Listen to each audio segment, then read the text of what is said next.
నమస్తే. ఇన్నాళ్ళు నన్ను సపోర్ట్ చేస్తూ, ఎంకరేజ్ చేస్తూ మీ ప్రేమని నాకు అందిస్తున్న ప్రతి ఒక్కరికి కృతజ్ఞతలు. అలాగే ఈ వీడియో కూడా ఖచ్చితంగా మీకు ఉపయోగపడుతుంది. లైక్, షేర్ అండ్ సబ్స్క్రైబ్ చేసి మీ సపోర్ట్‌ని నాకు అందించండి. అలాగే ఈ వీడియో పట్ల మీకున్న అభిప్రాయాన్ని కామెంట్ సెక్షన్‌లో కామెంట్ చేసి తెలియజేయండి. ఇప్పుడు వీడియోని చూద్దాం. నమస్తే, వెల్కమ్ టు అవర్ ఛానల్. నేను పద్మిని. ప్రస్తుతం మనతో పాటు వాస్తు జ్యోతిష పండితులు భమిడి అనంత శర్మ గారు మనతో పాటు ఉన్నారు. మాట్లాడదాం. నమస్కారం అండి. ధనం మూలం ఇదం జగత్. ధనం ధనం ధనం కావాల్సిందే అది. ఎందుకంటే ప్రతి ఒక్కరు కూడా 199% మీ దగ్గరకు వచ్చే క్లయింట్స్ కూడా ఇదే అడుగుతారండి. ఆర్థిక పరమైన ఇబ్బందులు అసలు ఎందుకని ఇంతలాగా ఇంత హింసించేస్తోంది ఈ ఒక్క సమస్య అనేది చాలా చాలా బాధ అనిపిస్తుంది. ఇంత జటిలంగా మారటానికి డెఫినెట్ గా మనం చేసేటటువంటి తప్పులు కూడా ఉంటాయి. మనం ఇష్టం వచ్చినట్టు ప్లానింగ్ లేకుండా మనం ఒకవేళ బిహేవ్ చేస్తే వస్తుంది సమస్య. దీన్ని కరెక్ట్ చేసుకుంటూ లక్ష్మీ అనుగ్రహం కోసం ఏం చేయాల్సి ఉంటుంది? నేను అడుగుతూనే ఉంటాను చాలా అందరినీ కూడా, లక్ష్మీ అనుగ్రహం కావాలి కావాలని. అడిగిన ప్రశ్న చాలా ఉత్తమమైన ప్రశ్న. ఇందులో లోపాలు చెప్పొచ్చా డైరెక్ట్ గా? మీ ఇష్టం, చక్కగా మాట్లాడాలి, నో ప్రాబ్లం. ఆడవాళ్ళు చేస్తున్న దానికి లక్ష్మి కటాక్షం దూరం అవుతోంది. ఆడవాళ్ళు సక్రమంగా పూజలు చెయ్యట్లేదు, తప్పుగా అనుకోవద్దు. వాళ్ళు భర్తీ దేవుడు గదిలోకి వస్తులోకి వేళాపాళ లేని పూజలు, ఓ టైము పద్ధతి లేదు. 12 గంటలకి 1 గంటకి దీపాలు పెడతారు. అది ఒకటి. ఇంటి శుభ్రత ముఖ్యం. లక్ష్మీదేవి కావాలంటే, మన ఇంట్లో శిష్ట వెయ్యాలంటే లక్ష్మీదేవి ఇల్లు శుభ్రత లేందే ఆవిడ ఉండదు. జ్యేష్ఠాదేవి ఎంటర్ అయిపోతుంది, లక్ష్మీదేవి ఇంట్లోంచి వెళ్ళిపోతుంది. ఎందుకని? ఆడవాళ్ళు శుభ్రత గురించి చెప్తున్నాం. ఆడవాళ్ళు లేవగానే మరీ పొద్దున 10ంటికి 9ంటికి లేవడం, ఈ నైటీలతో తిరగడం ఓపెన్ ఛాలెంజ్గా చెప్తున్నాం. అంటే లక్ష్మీదేవి మనకి ఎందుకయ్యా దగ్గర రావట్లేదన్న కారణం, ఇంటికి ఇల్లాలు దేవత, ఇంటికి ఇల్లాలు లక్ష్మీదేవి. ఆవిడే శుభ్రత లేకుండా, ఇల్లు శుభ్రత లేకుండా చేసుకుంటే ఆ లక్ష్మీదేవి ఎందుకు ఉంటుంది మన దగ్గర? First point. లేవగానే ఇంటి ఇల్లాలు చక్క మొహం కడుక్కుని, చక్క తల ఇచ్చేసుకుని, పొట్టు పెట్టి, ఇంటి వాకలి చక్క చిలకరించి ఏదో చేసుకుని, చక్కటి ముగ్గేసుకుని, ఇల్లు ఫస్ట్ ఇల్లు ఉడుచుకుని శుభ్రం చేసుకుని వంటగదిలోకి వెళ్ళాలి. వంటగదిలోకి వెళ్ళాక ఆవిడ ఇష్టం కాఫీ తాగి నేను చేసిన ఆ శుభ్రత లేని చోట లక్ష్మీదేవి ఉండదు. మీరు ఇంకొకటి, లక్ష్మీదేవి మరి ఎంతో మంది శుభ్రత చక్కగా నీతి నియమాలు పాటిస్తూ చేస్తున్నారు కదండి, వాళ్ళకెందుకు ఉండలేదు అంటే అక్కడ కూడా వాళ్ళ గ్రహస్థితులు బట్టి పాపం ఇంట్లో పిల్లలు అవ్వచ్చు, భర్తకే జాతకం బాగోపోవచ్చు, ఇంకో రకం కావచ్చు. కానీ దీనికి కూడా రెమెడీలు ఉన్నాయి. లక్ష్మీ కటాక్షాన్ని పొందడానికి రెమెడీలు ఉన్నాయి, చేసుకోవచ్చు. ఎలాగయ్యా? తెల్లవారగానే చక్కగా ఇల్లు శుభ్రత చేసేసుకోవడం, భర్త పిల్లలు ఇంట్లోంచి వెళ్ళగానే వాళ్ళు కూడా 10 స్నానం చేసి దేవుడి గదిలో దీపారాధన చేసి చక్కగా ఏమిటి మహాదేవే చ విద్మహే విష్ణు పత్ని చ ధీమహి తన్నో లక్ష్మీ ప్రచోదయాతు, నారాయణాయ విద్మహే మహాదేవాయ ధీమహి తన్నో విష్ణు ప్రచోదయాతు. ఆ మంత్రాన్ని ఎక్కువ పఠించడం వల్ల, గాయత్రి ఆ 2 ఎక్కువ పాటించడం వల్ల లక్ష్మీదేవి తప్పకుండా నెల కాకపోతే 40 రోజులు కాకపోతే ఆ ఇంట్లో వాళ్ళకి సమస్య సాల్వ్ అవుతుందని ఖచ్చితంగా చెప్పగలను. ఒక్క రోజులోనే అవుతుంది. రేపు రాత్రికి అయిపోతుంది, ఈ రాత్రి మీ ఇంట్లో కూర్చుంటుందని నేను చెప్పను. అందరికీ కొంత సాధన అవసరం కదా దేనికైనా. సాధన, గాయత్రికి ఆ పవర్ ఉంది, పక్కా ఉందమ్మా. సో అందరూ చేసుకోవచ్చు అండి, ఎవరైనా ఆడ మగ చెయ్యొచ్చు. అందులో ఆడవాళ్ళు ఈ లక్ష్మీ స్తోత్రాలు, లక్ష్మీ నామాలు 108 నామాలు చదువుకుని చక్కగా అక్కడ లక్ష్మీదేవి ఫోటో పెట్టుకుని ఏనుగుతో 2 పక్కల ఏనుగుతో మధ్య లక్ష్మీదేవి కూర్చుని ఉండాలి. కానీ నెలపడి లక్ష్మీదేవి ఉండడం సాధ్యం కాదు.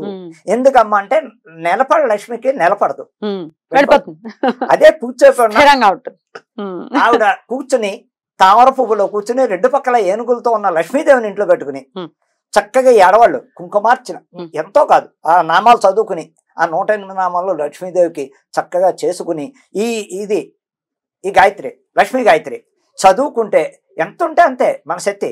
హాయిగా అది చదువుకుని చేస్తే ఫలితం 40 రోజుల్లో వస్తుంది అని నేను చెప్పగలను. ఈవేళ వచ్చేస్తుంది, మీరు దీపం పెట్టగానే తలుపు కొట్టగానే ఎవరో వచ్చేసారు, ఇవన్నీ కాదు. ఓకే, అయితే లక్ష్మి మీరు అన్నట్టుగా 100% కరెక్ట్. శుభ్రతకి ఇంటిని చూసి ఇల్లాలని చూడాలి అని ఊరికే చెప్పలేదు పెద్దవాళ్ళు. ఖచ్చితంగా అలా చెప్పారు అని అంటే లక్ష్మి అనుగ్రహాన్ని మనం ముందు పొందాలి అని అంటే శుభ్రత ఖచ్చితంగా ఉండాలి అని తీరాలి.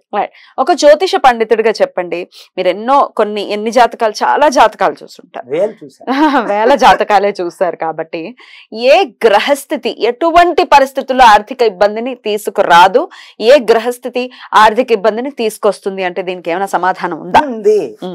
ఏ ఆర్థిక ఇబ్బందులు అంటే అమ్మా, ఆర్థికంగా ఎంతో మంది ఇప్పుడు కోటీశ్వరులే ఈ కరోనా వచ్చాక మొత్తం అట్రఫ్లాప్ అయిపోయిన వాళ్ళు ఉన్నారు. ఆర్థికంగా ఉండి యమాయమీలు పాపం ఈవేళ అన్నం దొరుకుతుందా అన్న వాళ్ళు కూడా ఉన్నారు. ఈ తుఫాన్లు వచ్చి కానీ ఇంకోటి వచ్చి కానీ అదే ఆర్థిక ఇబ్బందులు అంటారు. ఆ ఆర్థిక ఇబ్బందులు ఎందుకు వస్తున్నాయా అంటే కారణం గ్రహస్థితి. ఏ గ్రహం ఎక్కువ వీళ్ళకి ధనకారకుడు అవుతారు, ఏ గ్రహం ధనం లేకుండా తొక్కుతుంది అన్న దాంట్లో శుక్ర దశ చక్కగా యోగిస్తుంది. ఎవరికైనా అందరికీ ఓపెన్ గా చెప్తున్నా, సగం ఫలితాలు ఇస్తాయి. కానీ శుక్రగ్రహం లక్ష్మీ కటాక్షం, లక్ష్మీదేవి సాక్షాత్తు. ఆవిడ్ని పూజించడం వల్ల ఆ శుక్ర మహాదశ నడిచి వాళ్ళు అస్తమానం లక్ష్మీదేవి ఊడికి వెళ్తూ ఇంట్లో లక్ష్మీనామాలు చదువుకుంటూ చక్కగా డైమండ్ పెట్టుకుని చిటికిన వేలకు డైమండ్ ధారణ చేసుకుని శుక్రవారం రోజు అమ్మవారి దగ్గర పూజ చేయించి ఆ డైమండ్ పెట్టుకోవడం వల్ల కూడా ధనం దగ్గర అవుతుంది, వ్యాపారం మంచిగా సాగుతుంది. కానీ డైమండ్ జోలికి వెళ్ళాలంటే భయం వేస్తుంది. అని ఎందుకు భయం వేస్తుంది? దేనికోసం? అక్కడ అధిపతి లక్ష్మీదేవి, లక్ష్మీదేవికి శుక్రుడు. ఆ శుక్రుడికి ఎవరు? ఈవిడే, ఆ డైమండే. ఎందుకు భయపడాలి? అంటే కొందరికి పడుతుంది, కొందరికి పడదు కదా. డైమండ్ అంటే నీలం గాని రెండు వస్తువులు పడవు, భయం వేస్తుంది. నీలం గాని గోమేధకం దగ్గరకు వస్తారో భయపడతారు, గోమేధకానికి కూడా భయపడతారు. ఎందుకని? అబ్బాయి. కానీ రాహు దశలో గోమేధకం పెట్టుకుంటే వాళ్ళు ఖచ్చితంగా, రాహు దశలో ఏ వ్యక్తి అయినా సరే, రాహు దశ 18 సంవత్సరాలు నడుస్తున్న వ్యక్తి ఏమొద్దు, దుర్గాదేవి గుడికి ఓపుకుంటే డైలీ లేదు ప్రతి మంగళవారం దుర్గాదేవి గుడికి వెళ్ళి అర్చన చేసి 3 ప్రశ్నలు చేసి చక్కగా వస్తే గోమేధకం మధ్య వేలకు ధరిస్తే 4 క్యారెట్లు గోమేధకాన్ని, మగవాడు అవుతే రైట్ హ్యాండ్, ఆడవాళ్ళు అవుతే లెఫ్ట్ హ్యాండ్. ఆడవాళ్ళు అంటే మగవాడికి తేడా ఏంటంటే ఆడవాళ్ళు బాత్రూమ్కి వెళ్తే రింగ్ మార్చాలి, హ్యాండ్ మార్చేయాలి, మళ్ళీ బయటికి రాగానే యథాప్రకారంగా వాళ్ళు పెట్టుకోవాలి. మరి అమ్మ చాలా తప్పది. స్టోన్స్ దేవతలతో అధిపతులు వాళ్ళు, మనకి కష్టాన్ని తప్పించేది వాళ్ళే, కష్టాలు తెచ్చేది వాళ్ళే. అందుకని దాన్ని స్టోన్ ధారణ ధరించి వాళ్ళు కూడా పవిత్రత పాటించాలి తప్పకుండా. దాని ఎఫెక్ట్ చాలా ఉంటుంది. ఆడవాళ్ళు ఒకవేళ బాత్రూమ్కి వెళ్ళవలసి వచ్చింది, దేనికి? లేవరేటరీకి, స్నానానికి, దానికి అక్కర్లే, అలా హ్యాండ్ మార్చుకోవాలి.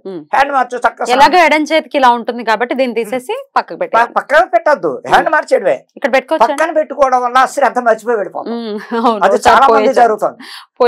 మర్చిపోతాం, పోయినా పోతుంది, మళ్ళీ తిరిగి వస్తువులకు ఉండాలి. అక్కడ ఆ వస్తువు లేదు రూల్ ఎక్కడ. అందుకని ఎప్పుడు కూడా హ్యాండ్ మార్చమంట. హ్యాండ్ మారిస్తే శ్రద్ధ ఉంటుంది. కరెక్ట్. మళ్ళీ తీసుకుని మళ్ళీ అయిపోయిన తర్వాత అయ్యో అని చూసుకుంటాం, మళ్ళా పెట్టుకుంటాం. మగవాడు ఏ విషయంలోనూ తీయక్కర్లేదు. చాలా మంది అడుగుతారు, ఏమండి మేము శ్మశానానికి వెళ్ళి వచ్చామండి. ఉంగరానికి శ్మశానానికి సంబంధం లేదు. అసలు శ్మశానం కాని ప్రదేశం ఏది? మనిషి నేను అనుకుంటా శ్మశానంలోని ఇల్లు కట్టుకుపోతుంటే ఇంకా రింగుకి శ్మశానానికి తేడా ఉంది. శ్మశానం కానిది ఇది కాదు. ప్రతి ఇప్పుడు కోళ్ళని చంపుకుని తినేస్తున్నారా? శవం కాదు కాదా అమ్మా, జీవహింస చెయ్యొద్దు అన్నారు. మరి చెట్టు అంత మనుషుల్ని అడ్డంగా నరికేస్తున్నారు. ఎక్కడ ఇవాళ అరాచకాలు పెరిగిపోయాయి భయంకరంగా. ఎక్కడ చూసినా వీడిని రాత్రి చంపేసి వాళ్ళు ఆస్తి ఆకట్టుకోవాలి ఎలాగానే ప్లాన్ చేసి, అంతకన్నా ఇదా? మీరు అన్నట్టు కోళ్ళు, కుక్కల్ని, పందుల్ని కూడా తింటున్నారు ఉచ్చి నీచాలు లేకుండా. మరి దానికి పాపం లేదా? మన శరీరమే ఒక శ్మశానం అయిపోయింది, లోపల ఉందిగా. మరి పక్కా ఆ రుద్రుడు ఎవరు?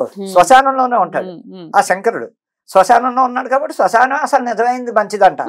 ఆయనే ఉంటాడు సాక్షాత్తు అక్కడ, తోడుగా ఉంటాడు. రైట్. అయితే లక్ష్మీ కటాక్షం కోసం ఖచ్చితంగా లక్ష్మీ గాయత్రిని కనుక ఆశ్రయిస్తే, లక్ష్మీ గాయత్రి ఒక్కటే కాకుండా విష్ణు గాయత్రి రెండు కలిపి, అంటే భార్యాభర్తలు ఇద్దరు కాబట్టి నారాయణ వాసుదేవాయదేమే తన్నో విష్ణు ప్రచోదయాత్ అని అనుకోవాలి. అలాగే ఉగ్రం వీరం మహావిష్ణు జ్వలంతం సర్వతోముఖుడు శుభో విభీషణం భద్రో ముచ్చో నమామి. ఆ రోజు లేచిన వేళ చాలా బ్యూటిఫుల్ గా ఎక్స్ప్లెయిన్ చేశారు. Thank you so very much అండి. నమస్తే.